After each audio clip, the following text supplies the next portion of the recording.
everyone. I'm going to be roasting a chicken for you. I just went to the farmer's market. As you see, I have plenty of veggies. I got them at good deals. I got some turnips. This is a prize winner. This is crazy. And I thought, what am I going to do with all this? And I said, oh, I'll make a soup. But for today and right now, I'm going to be making, it's springtime and I could just feel it. I can see the flowers already blossoming, and I thought, let me make a roasted chicken. It's still a little cold out there, so why not make a nice roasted chicken? So I have my chicken, and it's been basically, it's ready to go, and it's organic. I like my organic chicken. I mean, there are different types of chickens out there with different feeds, but the chicken that I usually get, and I think you've heard me say this before on my videos, that there's a difference in the flavor when you have organic chicken. When you have chicken that's been raised cage-free, and you trust the vendors and the farmers that, you know, the farmers that are sustainable and that grow these chickens. And basically, farm to table is my concept. We've been doing it for years in our own family. So now it's a thing that's been catching on. It's a motto that's been catching on, farm to table, because we want to take care of our farmers. And in order to do that, we may have to pay a little bit more. But my chicken, I had it and I froze it. I mean, I had it frozen, and I took it out and I thawed it out, and you thaw it out in the refrigerator. And I wish I had my rotisserie, but I got rid of it.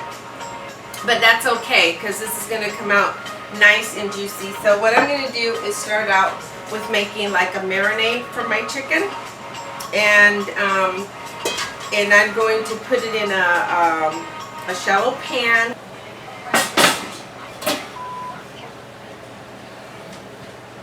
That's too big. That's way too big. Alrighty, there's a couple of ways of doing this. I can stick this in a slow cooker.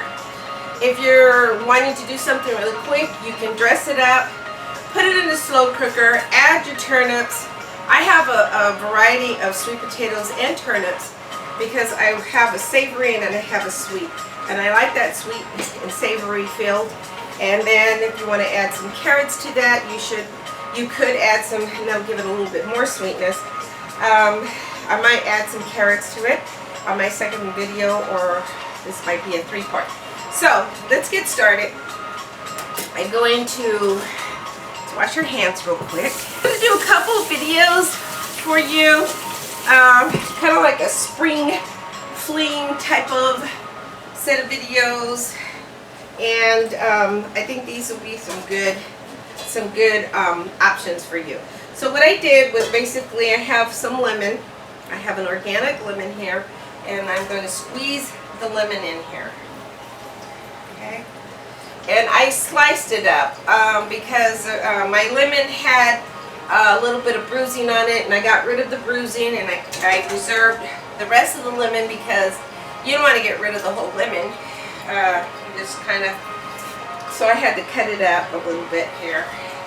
But these lemons are grown on some, I'm going to say, topography, on some ground and some soil that's in a community that I grew up in, right around the corner from where I grew up. And these tomatoes are huge. That means the trees are basically older. They're older. The trees are older, and the older the tree, the more seasoned, the more fruit, the bigger the fruit. That's a lemon. I can show you that. These were brought to me by a family member, and yeah.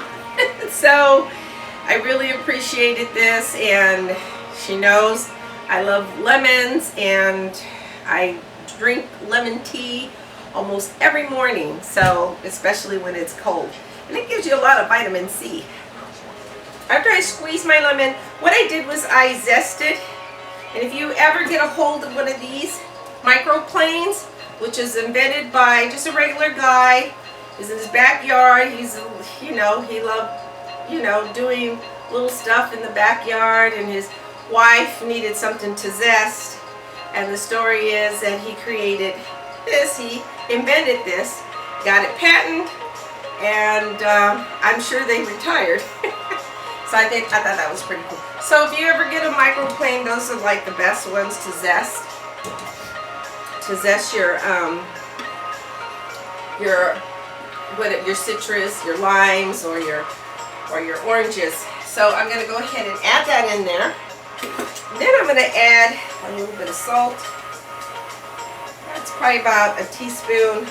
And I have a variety of garlic, onion, granulated garlic, onion, granulated onion, and granulated garlic.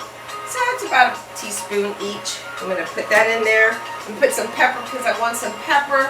That's about a couple teaspoons. I want a lot of pepper because I want it to be a peppery kind of, and it's up to you because I like that lemon pepper flavor. And then I have, like, you can see a couple teaspoons of dry thyme. You could all use some thyme, right? So I'm going to add some extra virgin olive oil. That's about a couple teaspoons, a couple of tablespoons. And so I have a little mixture. See that?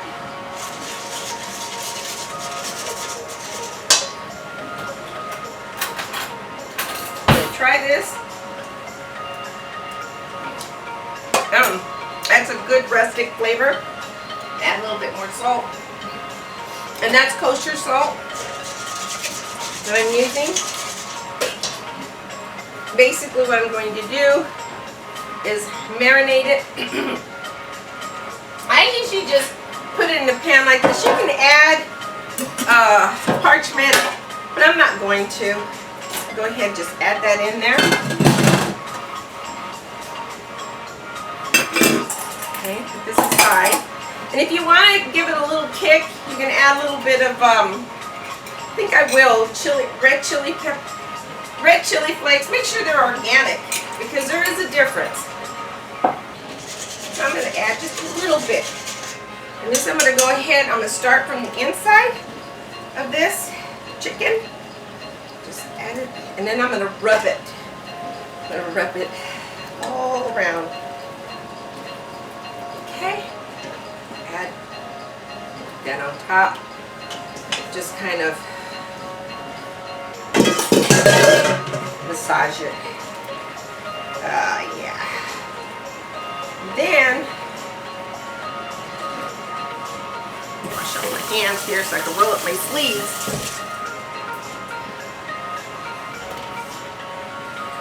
Okay.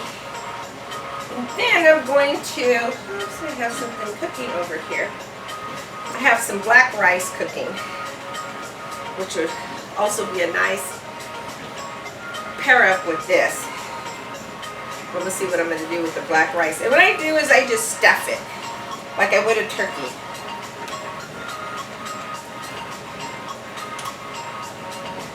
That's all I do. And all that is edible after it's cooked. You can make a sauce out of it once it's cooked down. Or you could use it and make use it making a stock, which is what I've done.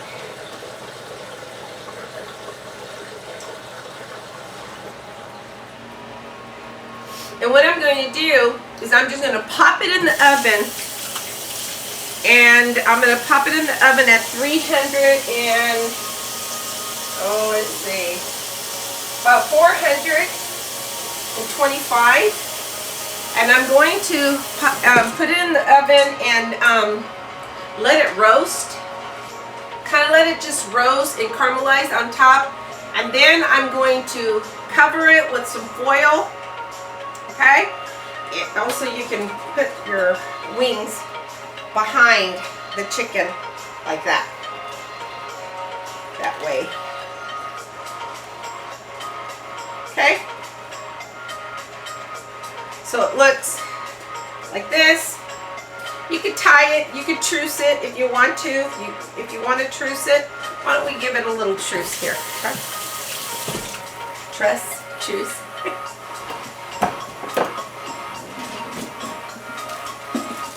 Take this.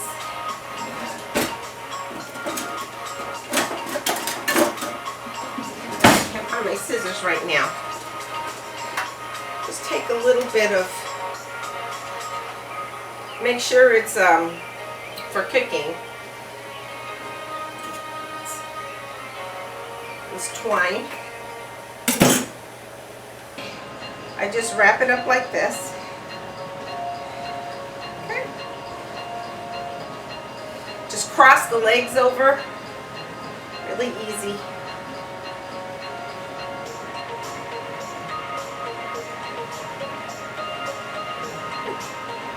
There you go. Stuff it in there, all of it. Okay. There you have it. This will be nice and flavorful. Yeah. Wash my hands again.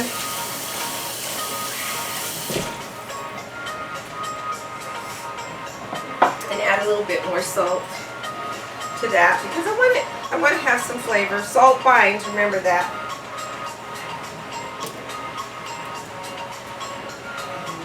You can, you know, kind of turn it over to get all that marinated stuff on it. Yeah, there you go.